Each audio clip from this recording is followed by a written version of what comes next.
Hello guys, Gayatri विद्या मंदिर सांचौर के YouTube channel पे आपका स्वागत है। आज के इस सेशन में हम डिस्कस करेंगे 14 चैप्टर जो है एटॉमिक फिजिक्स। लेकिन इस चैप्टर को स्टार्ट करने से पहले अगर अभी तक आपने मेरे टेलीग्राम ग्रुप को ज्वाइन नहीं किया है तो डिस्क्रिप्शन बॉक्स में दिए गए लिंक पर जाकर उससे जुड़िए, क्योंकि जो भी वीडियो लेक्चर यहाँ पर डिलीवर होगा उसका PDF कंटेंट आपको मेरे टेलीग्राम ग्रुप पे मिल जाएगा, तो वहाँ से आप अपना फेयर काम शुरू कर सकते हैं। चलिए शुरू करते हैं एटॉमिक फिजिक्स। देखिए, इस सेशन में हम इंट्रोडक्शन के बारे में डिस्कस करेंगे कि एटॉमिक फिजिक्स बेसिकली क्या है और हम इसमें कौन कौन से टॉपिक पढ़ने वाले हैं। तो सबसे पहले हम अगर देखें तो प्रत्येक पदार्थ, चाहे वो बड़ा हो या छोटा हो, छोटे छोटे कणों से ही मिलकर बना होता है। मान लीजिए हमारे पास अगर कोई पदार्थ है और उसको हम तोड़ते जाएं, मतलब उसके टुकड़े करते जाएं, तो जब तक हम उसके टुकड़े करते रहेंगे एटलीस्ट एक पोजीशन ऐसी आएगी जब हमारे पास ऐसा टुकड़ा बचेगा उसका जिसको हम नहीं तोड़ पाएंगे, यानी कि एक ऐसा कण हमारे पास बच जाएगा जो अविभाज्य होगा, यानी तोड़ते जाए तो अंततः एक ऐसा टुकड़ा बनेगा जिसको फिर हम नहीं तोड़ सकते। यही सेम थ्योरी और फिलॉसफी काफ़ी सारे दार्शनिकों के दिमाग में आई और उन्होंने इसके आधार पर ही एटॉमिक फिजिक्स की नींव रखी। किस प्रकार से? इसमें सबसे पहले जो काम करने वाले फिलोसोफर थे वो इंडियन थे, जिनका नाम था महर्षि कणाद। तो सबसे पहले एटॉमिक फिजिक्स का जो बेस हम मानते हैं वो महर्षि कणाद थे। ठीक है, अब इन्होंने क्या बताया? महर्षि कणाद ने ये बताया कि प्रत्येक पदार्थ जो है वो अविभाज्य सूक्ष्म कणों से मिलकर बना होता है और उस अविभाज्य सूक्ष्म कण को इन्होंने अणु का नाम दिया। ठीक है, तो महर्षि कणाद ने जो अविभाज्य सूक्ष्म कण होते हैं, अविभाज्य सूक्ष्म कण, उन्हें अणु का नाम दिया। ठीक है, लेकिन महर्षि कणाद के बाद जो पहले साइंटिस्ट थे जिन्होंने एटम के बारे में, परमाणु के बारे में बात करी, वो थे डाल्टन। ठीक है, तो डाल्टन पहले ऐसे साइंटिस्ट थे जिन्होंने परमाणु के बारे में बात करी।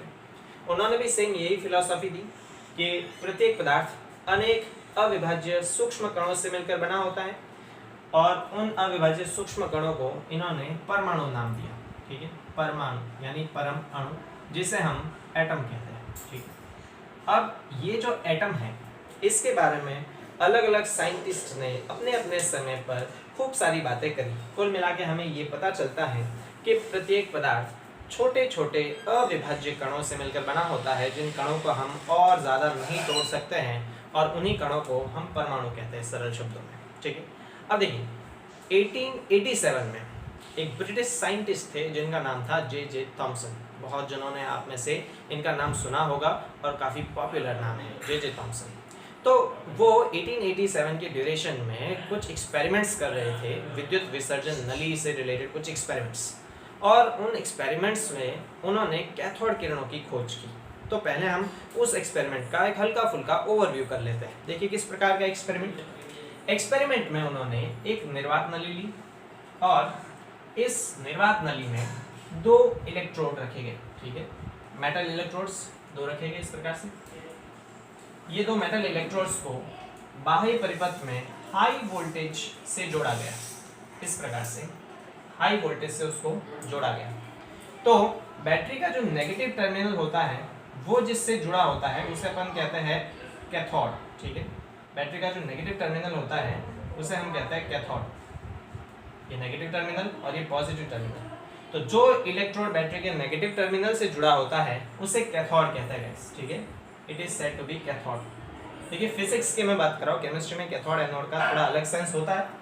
फिजिक्स में बैटरी के नेगेटिव टर्मिनल से जो इलेक्ट्रोड जुड़ता है उसे कैथोड कहते हैं और बैटरी के पॉजिटिव टर्मिनल से जो जुड़ता है उसे एनोड कहते हैं। ठीक है, तो इस स्थिति में उन्होंने क्या देखा, ये जो ट्यूब है वो वैक्यूम ट्यूब है, मतलब निर्वात नली है, निर्वात ट्यूब। निर्वात का मतलब इसमें कोई पार्टिकल नहीं है। तो इस पूरे अरेंजमेंट में यहाँ पर इस एनोड के चारों ओर एक ZnS का पर्दा रखा गया। ठीक है, जिंक सल्फाइड का पर्दा मैं यहाँ पे रख देता हूँ। चलिए, ये जिंक सल्फाइड का पर्दा रखा गया यहाँ पे। ये एक्सपेरिमेंट हालांकि आप छोटी क्लासेस में पढ़ चुके हो, जिंक सल्फाइड का पर्दा, और इस एनोड को छिद्र युक्त बनाया गया। छिद्र युक्त से मेरा मतलब है कि इस एनोड में कुछ छेद बनाए गए इस प्रकार से, ठीक है, प्लेट ली और इस प्लेट में कुछ छेद बनाए गए। चलिए मैं प्लेट ही बना देता हूँ और इस प्लेट में कुछ छेद बनाए गए इस प्रकार से, ठीक है। तो जब इस पे हाई वोल्टेज अप्लाई किया जाता है तो उन्होंने एक्सपेरिमेंट में ये देखा कि ZNS का ये जो पर्दा है इस एनोड के पीछे, इस ZNS के पर्दे पर प्रतिदीप्त उत्पन्न होता है। अब देखिए ZNS के पर्दे पर प्रतिदीप्त केवल तब उत्पन्न होता है जब इस जिंक सल्फाइड पर कोई आवेशित पार्टिकल टकराता है ना। ये ZNS का पर्दा जो है वो आवेशित कणों के लिए ससेप्टेबल होता है, संवेदनशील होता है। जब भी इस पे कोई आवेशित कण टकराता है तो ये प्रतिदीप्त उत्पन्न करता है। तो इन्होंने इस एक्सपेरिमेंट में ये देखा कि जब इस कैथोड एनोड पर हाई वोल्टेज अप्लाई किया जाता है तो इस ZNS के पर्दे पर प्रतिदीप्त उत्पन्न होता है। इसका मतलब क्या है कि 100% इस कैथोड से कुछ किरणें निकलकर इस ZNS के पर्दे पर गिरी होगी, यानी कि यहाँ से कुछ किरणें निकली होगी जिन्हें कैथोड रेज कहते हैं। कौन सी रेज कहते हैं? Cathode rays. ये कैथोड रेज इस एनोड में जहाँ छेद था उस छेद में से होकर इस ZNS के पर्दे पर आपतित हुई होगी, और जब ये ZNS के पर्दे पर आपतित हुई होगी इस स्थिति में यहाँ पर प्रतिदीप्त उत्पन्न हुआ होगा। तो इन किरणों को हम कैथोड किरणें कहते हैं, ठीक है, कैथोड किरण। बाद में बाय एक्सपेरिमेंट ये पाया गया कि ये जो कैथोड किरणें हैं वो नेगेटिवली चार्ज पार्टिकल से मिलकर बनी होती है, मतलब ऋणावेशित कणों से मिलकर बनी होती है, और उन ऋणावेशित कणों को इलेक्ट्रॉन्स कहा गया है। क्या कहा गया? इलेक्ट्रॉन्स। तो जे थॉमसन ने 1887 में इस विद्युत विसर्जन नली के एक्सपेरिमेंट में कैथोड किरणों की खोज की, और ये पाया गया कि ये कैथोड किरणें ऋणावेशित कणों से मिलकर बनी है। इन कणों को इलेक्ट्रॉन्स कहा गया। इस प्रकार इलेक्ट्रॉन की खोज हुई और हमें ये बहुत अच्छी तरह से पता चला कि ये इलेक्ट्रॉन जो है वो परमाणु का एक घटक है, मतलब प्रत्येक अविभाज्य कण जिसे हम परमाणु कहते हैं उस परमाणु में इलेक्ट्रॉन हमेशा उपस्थित होते हैं, मतलब इलेक्ट्रॉन परमाणु का एक संघटक माना गया। अब चूंकि हमें ये बात बहुत अच्छी तरह से पता थी कि परमाणु जो है वो विद्युत उदासीन होता है, विद्युत उदासीन, परमाणु विद्युत उदासीन होता है।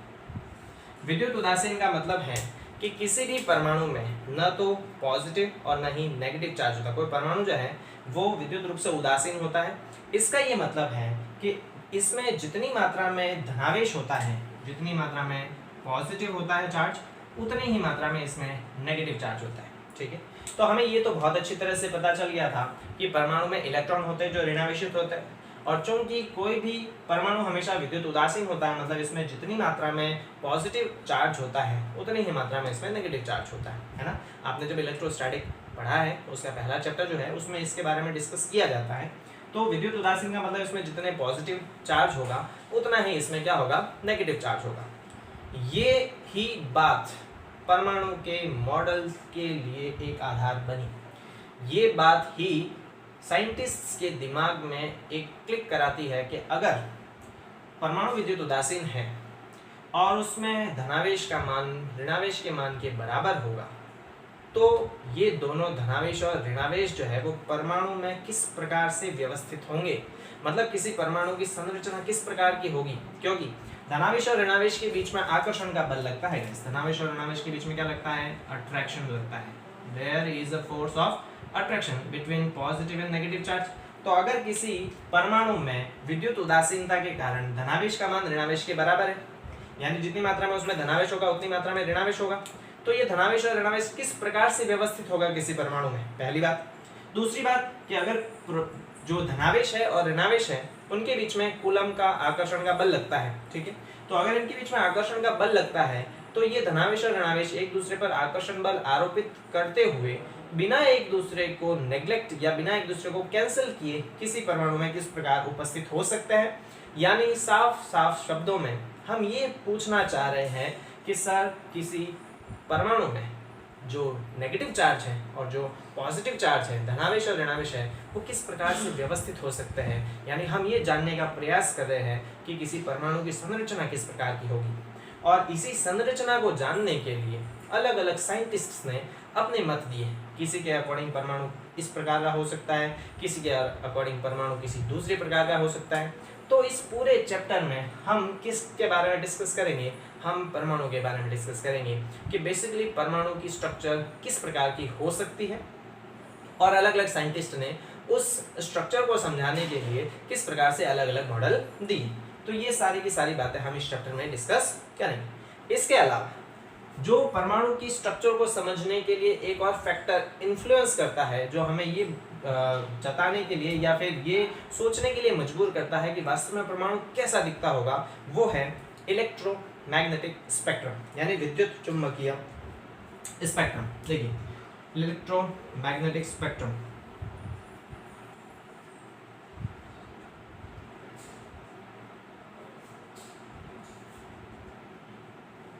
समझिए, इलेक्ट्रोमैग्नेटिक स्पेक्ट्रम भी एक ऐसा इंपॉर्टेंट टॉपिक है जो हमें ये सोचने पर मजबूर करता है कि वास्तव में परमाणु किस प्रकार का दिखता होगा या परमाणु की संरचना किस प्रकार की होगी। होता क्या गाइस, मैं इसको रफ कर देता हूँ और हम समझते हैं कि इलेक्ट्रोमैग्नेटिक स्पेक्ट्रम बेसिकली क्या होता है।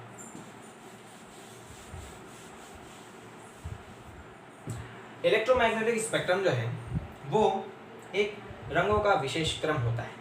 अब ये प्रत्येक तत्व के लिए अलग अलग हो सकता है। हम किसी एक तत्व के इलेक्ट्रोमैग्नेटिक स्पेक्ट्रम की बात करें, किसी तत्व के स्पेक्ट्रम की बात करें, ठीक है। मैं इलेक्ट्रोमैग्नेटिक स्पेक्ट्रम कहूँ या स्पेक्ट्रम कहूँ, कोई ज़्यादा विशेष फर्क नहीं है। मैं स्पेक्ट्रम पे ज़्यादा जोड़ देता हूँ और समझे क्या होता है।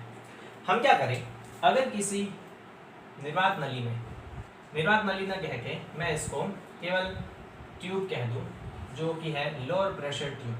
क्या है guys, it is a low pressure tube. किसी एक नली में अगर दाब का मान बहुत कम हो और कम दाब पर इसमें मान लेते हैं कि कोई गैस भरी हुई है, ठीक है। तो जब कम दाब पर गैस को फिल किया जाता है तो उस स्थिति में क्या होता है, गैस के जो अणु या परमाणु होंगे वो एक दूसरे से अलग अलग हो जाएंगे, ठीक है। अलग अलग इसलिए होंगे क्योंकि हम जानते हैं कि दाब बढ़ाने से आयतन घटता है और दाब घटाने से आयतन बढ़ता है। तो कम दाब पे जब अपन इसमें गैस को फिल करेंगे तो इसके जितने भी अणु परमाणु है वो एक दूसरे से डिस्टेंस हो जाएंगे, उनके बीच दूरी बढ़ जाएगी। अब इसमें हम लो प्रेशर ट्यूब में किसी गैस को फिल करके, मान लेते हैं हमने किसी गैस को फिल किया और किसी गैस को फिल करने के बाद अगर मैं इसको हीट अप करूं, यानी अगर मैं उसको ऊष्मा प्रोवाइड कराऊं या फिर इसमें से कुछ विद्युत धारा प्रवाहित कराऊं, है ना। मान लेते हैं मैं इसमें से high voltage, high current flow करवाता हूँ या फिर इसको मैं हीट अप करता हूँ। मान लेते हैं मैं इसको हीट अप करता हूँ, ठीक है, इसको ऊष्मा प्रोवाइड करवाएं, तो इस स्थिति में होता क्या है, हमें पर्दे पर एक रंगों का विशेष क्रम दिखता है। किस प्रकार से दिखता है, हमें इस प्रकार का एक विशेष क्रम दिखता है। पर्दे पर अलग अलग रंगों की लाइनें दिखाई देती हैं।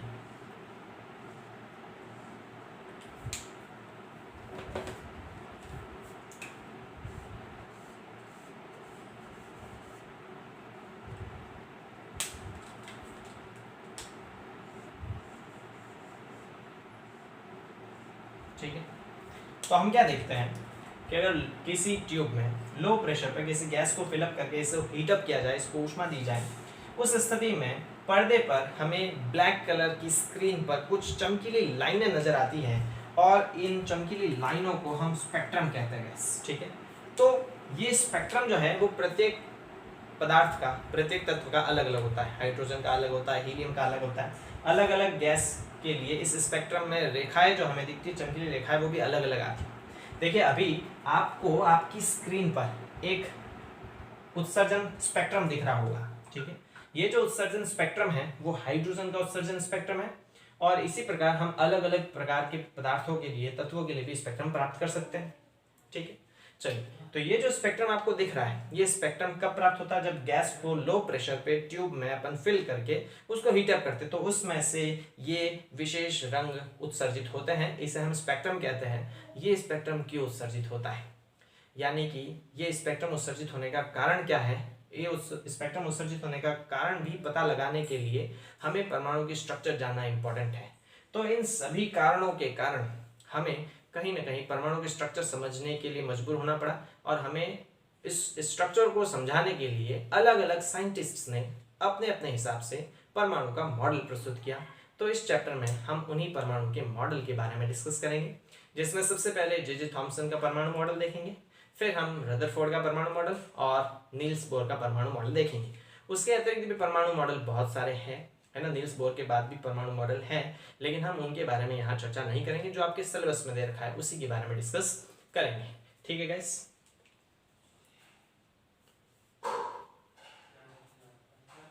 तो ये हमारा पूरा इंट्रोडक्शन वाला पोर्शन है, और हमारे अगले वीडियो लेक्चर में हम परमाणु के अलग अलग मॉडल के बारे में डिस्कस करेंगे। तो मिलते हैं गाइस अगले वीडियो लेक्चर में। Thank you so much.